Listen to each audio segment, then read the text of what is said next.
আচ্ছা, গত 2 দিন আগে স্বরাষ্ট্র উপদেষ্টা একটা কথা বলছিল যে এক জায়গায় নাকি ধূমপান করতে গিয়া ঝগড়া হয়েছে, তারপর 2 নারীর উপর হামলা হয়েছে।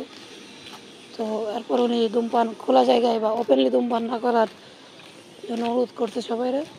তো গতকালকে আবার এই বিষয়ে প্রেক্ষিতে ভাইডারের দইরা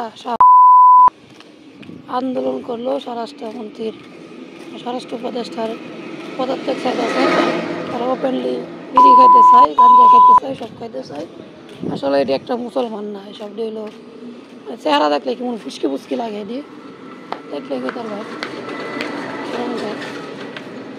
তো এইসব শাহবাগীরা আসলে মেন কথা হলো ওদের গায়ের থেকে গন্ধ বাইরে, এরা গোসল করে না, এই জন্য এরা এত উত্তেজিত।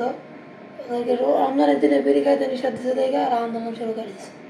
দেখেন স্ক্রিনে দেওয়া আছে, ওদেরকে দেখা কাবরানি আপনার কোনো রোজাদার ব্যক্তি বা মুসলমান টাইপের মনে হয়। ভালো করে লক্ষ্য করেন।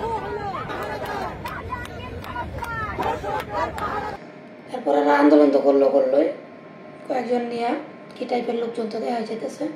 আর হচ্ছে এরপরে পোলাপানেরা কি মিছিল করা শুরু করলো, বর্তমান জেনজির পোলাপান, সচেতন পোলাপান। আমাদের একটাই কথা, তারা শাহবাগীরা গোসল কর, গায়ের থেকে গন্ধ দূর কর।